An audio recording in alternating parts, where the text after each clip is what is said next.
علم کے اہتمام سے زیادہ عمل کا اہتمام ہونا چاہیے۔ حضرت ابو درداء رضی اللہ عنہ فرماتے ہیں، حضور صلی اللہ علیہ وسلم نے فرمایا، تم جو چاہے سیکھو، لیکن اللہ کی طرف سے فائدہ تبھی ہوگا جب تم سیکھے ہوئے پر عمل کرو گے۔ حضرت انس رضی اللہ عنہ فرماتے ہیں کہ حضور صلی اللہ علیہ وسلم نے فرمایا، تم جتنا چاہے علم حاصل کر لو، تمہیں علم حاصل کرنے کا ثواب تب ملے گا جب اس پر عمل کرو گے۔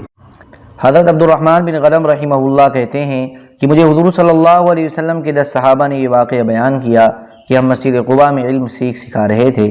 کہ اتنے میں حضور صلی اللہ علیہ وسلم ہمارے پاس تشریف لائے اور فرمایا،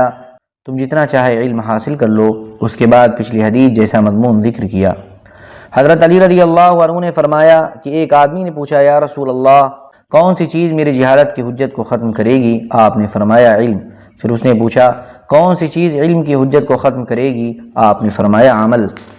حضرت عمر رضی اللہ عنہ نے فرمایا، اللہ کی کتاب قرآن سیکھو، اس کی وجہ سے تمہاری پہچان ہوگی اور اس پر عمل کرو،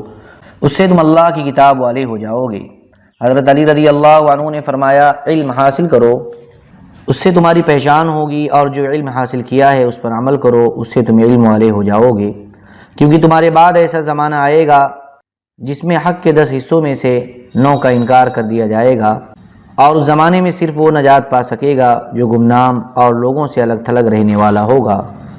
یہی لوگ ہدایت کے امام اور علم کے چراغ ہوں گے۔ یہ لوگ جلد باز، بری بات پھیلانے والے اور باتونی نہیں ہوں گے۔ حضرت علی رضی اللہ عنہ نے فرمایا، اے حاملین علم، اے علماء، علم پر عمل کرو،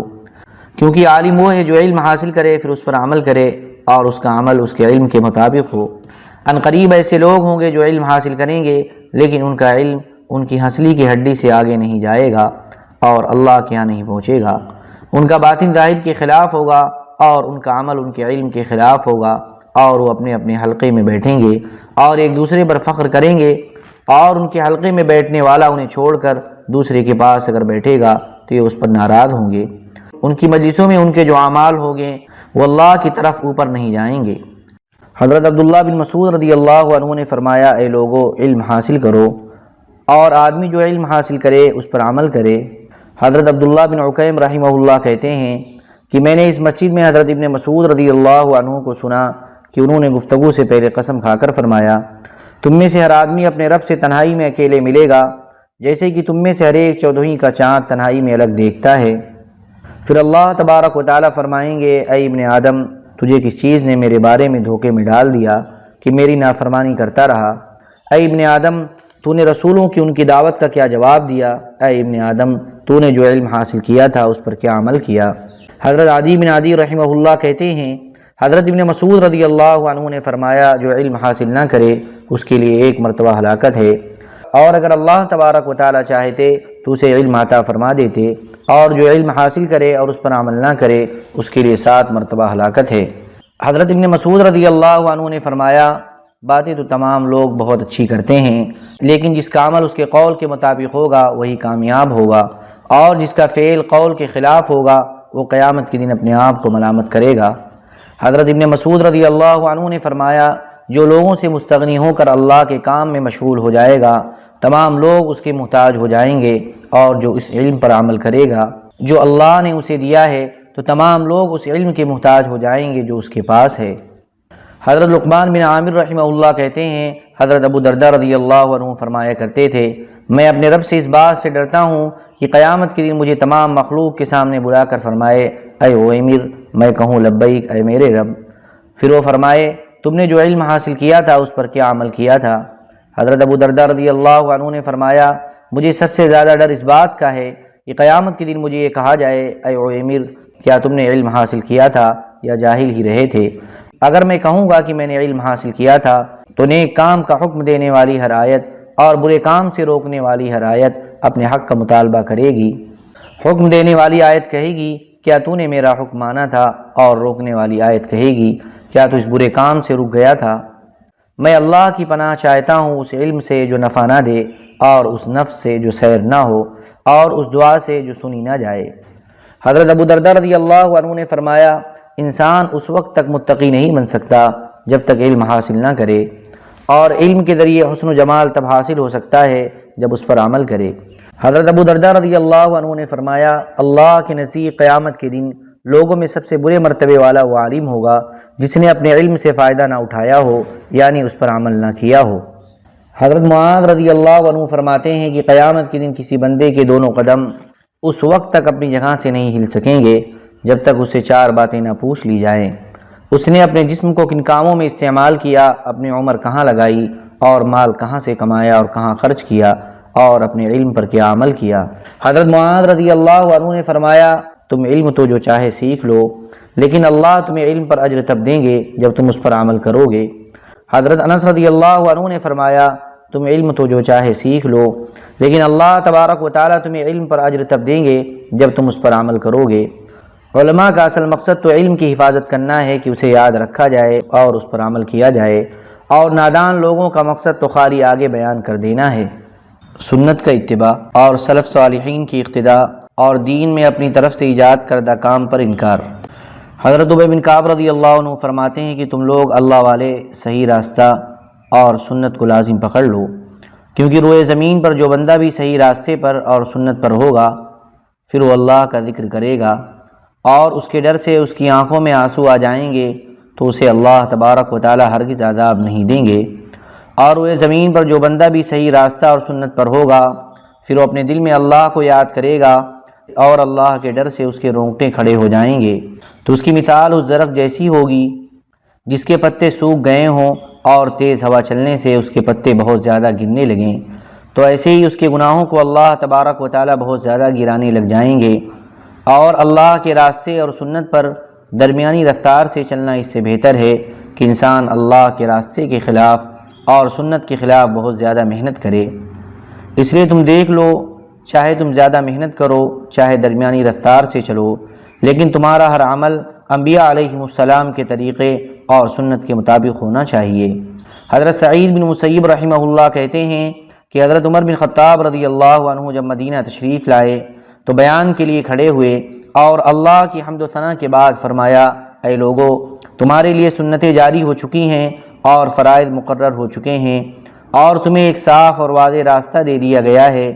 اب تم لوگ ہی اس راستے سے دائیں بائیں ہٹ کر لوگوں کو گمراہ کر دو تو یہ الگ بات ہے۔ حضرت عبداللہ بن مسعود رضی اللہ عنہ جمعرات کے دن کھڑے ہو کر فرماتے، اصل چیزیں 2 ہیں، ایک زندگی گزارنے کا طریقہ اور دوسرا کلام۔ سب سے افضل اور سب سے زیادہ سچا کلام اللہ تبارک و تعالیٰ کا ہے، اور سب سے عمدہ طریقہ حضرت محمد صلی اللہ علیہ وسلم کا ہے، اور تمام کاموں میں سے سب سے برے کام وہ ہیں جو نئے ایجاد کیے جائیں، اور ہر نیا کام جو قرآن و حدیث سے نہ نکالا گیا ہو وہ بدعت ہے۔ غور سے سنو، ایسا نہ ہو کہ مدت لمبی ہو جائے اور اس سے تمہارے دل سخت ہو جائیں اور لمبی امیدیں تمہیں آخرت سے غافل کر دیں، کیونکہ جو چیز آنے والی ہے وہ قریب ہے اور جو آنے والی نہیں ہے وہ دور ہے۔ حضرت ابن مسعود رضی اللہ عنہ نے فرمایا، سنت پر میانہ روی سے چلنا بدعت پر زیادہ محنت کرنے سے اچھا ہے۔ حضرت عمران بن حسین رضی اللہ عنہما نے فرمایا، قرآن بھی نازل ہوا اور حضور صلی اللہ علیہ وسلم نے بھی سنتیں مقرر فرمائیں۔ پھر حضرت عمران رضی اللہ عنہ نے فرمایا، تم لوگ ہمارا اتباع کرو کیونکہ ہم نے قرآن و سنت کو پورا اختیار کیا ہے، اگر ایسا نہیں کرو گے تو گمراہ ہو جاؤ گے۔ حضرت عمران بن حسین رضی اللہ عنہما نے ایک آدمی سے کہا، تم احمق ہو، کیا تمہیں اللہ کی کتاب میں صاف طور سے لکھا ہوا ملتا ہے کہ ظہر کی نماز میں 4 رکعتیں ہیں اور اس میں قرأت اونچی آواز سے نہ کرو؟ پھر حضرت عمران رضی اللہ عنہ نے باقی نمازوں اور زکوٰۃ وغیرہ کا نام لیا کہ کیا ان کی تفصیل احکام قرآن میں ہے؟ کیا تمہیں ان اعمال کی تفصیل اللہ کی کتاب میں ملتی ہے؟ اللہ کی کتاب میں یہ تمام چیزیں اجمالاً ذکر ہوئی ہیں اور سنت رسول نے ان سب کو کھول کر تفصیل سے بیان کیا ہے۔ حضرت ابن مسعود رضی اللہ عنہ نے فرمایا، تم میں سے جو کسی کی اقتداء کرنا چاہتا ہے تو اسے چاہیے کہ وہ حضرت محمد صلی اللہ علیہ وسلم کے صحابہ کی اقتداء کرے، کیونکہ وہ اس امت میں سب سے زیادہ نیک دل، سب سے زیادہ گہرے علم والے، سب سے کم تکلف والے، سب سے زیادہ سیدھے طور طریقے والے اور سب سے زیادہ اچھی حالت والے تھے۔ ان لوگوں کو اللہ تبارک و تعالیٰ نے اپنے نبی کریم صلی اللہ علیہ وسلم کی صحبت کے لیے اور اپنے دین کو قائم کرنے کے لیے چنا تھا، لہذا تم ان کے فضائل و درجات کا اعتراف کرو اور ان کے نقش قدم پر چلو، کیونکہ وہ سیدھی راہ پر تھے۔ حضرت حذیفہ رضی اللہ عنہ فرمایا کرتے تھے، اے جماعت علماء، اللہ سے ڈرو اور اپنے سے پہلے لوگوں کے راستے کو پکڑے رکھو۔ میری زندگی کی قسم، اگر تم اس راستے پر چلو گے تو تم دوسروں سے بہت آگے نکل جاؤ گے، اور اگر تم اسے چھوڑ کر دائیں بائیں چلے جاؤ گے تو تم بہت زیادہ بھٹک جاؤ گے۔ حضرت مصعب بن سعد رحمہ اللہ کہتے ہیں، میرے والد جب مسجد میں نماز پڑھتے تو مختصر پڑھتے، البتہ رکوع اور سجدہ پورا کرتے، اور گھر میں جب نماز پڑھتے تو نماز، رکوع اور سجدہ سب کچھ لمبا کرتے۔ میں نے کہا، ابا جان، جب آپ مسجد میں نماز پڑھتے ہیں تو مختصر پڑھتے ہیں، اور جب گھر میں نماز پڑھتے ہیں تو لمبی پڑھتے ہیں۔ انہوں نے کہا، اے میرے بیٹے، ہم امام ہیں، لوگ ہمارے پیچھے چلتے ہیں، ہماری اقتداء کرتے ہیں۔ حضرت عبداللہ بن مسعود رضی اللہ عنہ نے فرمایا، تم اپنے سے پہلے لوگوں کے پیچھے چلو، اپنی طرف سے نئے نئے طریقے مت چلاؤ، تمہیں عقل لڑانے کی ضرورت نہیں ہے، اللہ کے رسول اور صحابہ تمہیں سب کچھ کر کے دے گئے ہیں۔ حضرت عبداللہ بن مسعود رضی اللہ عنہ نے فرمایا، حضرت ابو بکر اور حضرت عمر رضی اللہ عنہما سے محبت کرنا اور ان کی فضیلت کا اعتراف کرنا دونوں سنتوں میں سے ہے۔ حضرت علی رضی اللہ عنہ نے فرمایا، اپنے زمانے کے لوگوں کے نقش قدم پر چلنے سے بچو، کیونکہ ایک آدمی جنت والوں کے عمل کرتا رہتا ہے، پھر اللہ کے علم کے مطابق وہ پلٹا کھا جاتا ہے اور دوزخ والوں کے عمل کرنے لگ جاتا ہے اور وہ دوزخی بن کر مرتا ہے، اور ایک آدمی دوزخ والوں کے عمل کر رہا ہوتا ہے، پھر وہ اللہ کے علم کے مطابق پلٹا کھا جاتا ہے اور جنت والوں کے عمل کرنے لگ جاتا ہے اور جنتی بن کر مرتا ہے۔ اگر تم نے ضروری کسی کے پیچھے چلنا ہے تو پھر تم ان لوگوں کے پیچھے چلو جن کا خاتمہ ایمان اور اعمال صالحہ پر ہو چکا ہے اور وہ دنیا سے جا چکے ہیں۔ جو ابھی زندہ ہیں ان کے پیچھے مت چلو، کیونکہ کسی زندہ انسان کے بارے میں اطمینان نہیں کیا جا سکتا، نہ معلوم کب گمراہ ہو جائے۔ حضرت ابو البختری رحمۃ اللہ علیہ کہتے ہیں کہ ایک آدمی نے حضرت عبداللہ بن مسعود رضی اللہ عنہ کو بتایا کہ کچھ لوگ مغرب کے بعد سے مسجد میں بیٹھے ہوئے ہیں، اور ان میں ایک آدمی ہے جو کہہ رہا ہے، اتنی مرتبہ اللہ اکبر، اتنی مرتبہ سبحان اللہ اور اتنی مرتبہ الحمدللہ کہو۔ حضرت عبداللہ نے پوچھا، پھر کیا وہ لوگ کہہ رہے ہیں؟ اس آدمی نے کہا، جی ہاں۔ فرمایا، آئندہ جب تم انہیں ایسا کرتے ہوئے دیکھو تو مجھے آ کر بتانا۔ چنانچہ اس نے آ کر بتایا تو حضرت عبداللہ رضی اللہ عنہ ان کے پاس گئے، اور انہوں نے ٹوپی جبہ پہن رکھا تھا اور ان کے پاس جا کر بیٹھ گئے۔ حضرت عبداللہ رضی اللہ عنہ ذرا تیز مزاج آدمی تھے۔ جب انہوں نے ان لوگوں کو کلمات اس ترتیب سے کہتے ہوئے سنا تو کھڑے ہو کر فرمایا، میں عبداللہ بن مسعود ہوں، اس اللہ کی قسم جس کے سوا کوئی معبود نہیں، تم نے اس بدعت کو لا کر بڑا ظلم کیا ہے،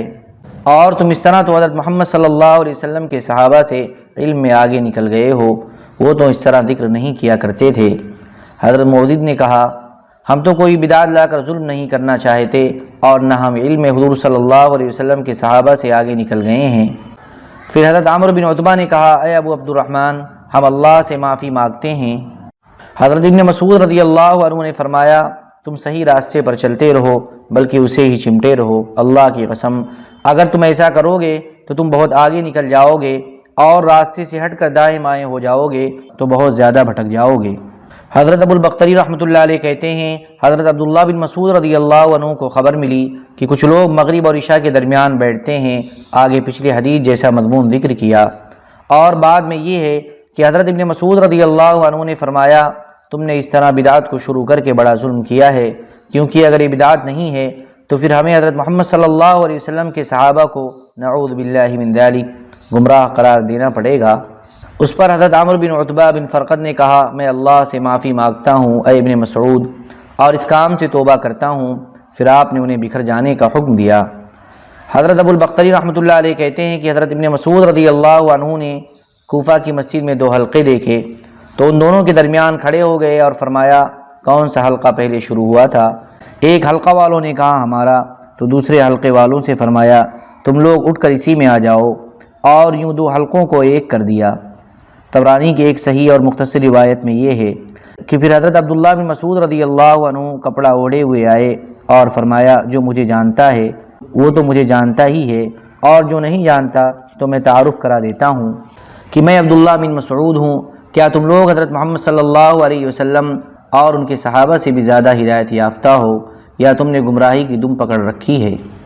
حضرت عمرو بن سلمہ رحمۃ اللہ علیہ کہتے ہیں کہ ہم لوگ مغرب اور عشاء کے درمیان حضرت ابن مسعود رضی اللہ عنہ کے دروازے پر بیٹھے ہوئے تھے کہ اتنے میں حضرت ابو موسیٰ رضی اللہ عنہ آئے اور فرمایا، اے ابو عبد الرحمن ذرا ہمارے پاس باہر آئیں۔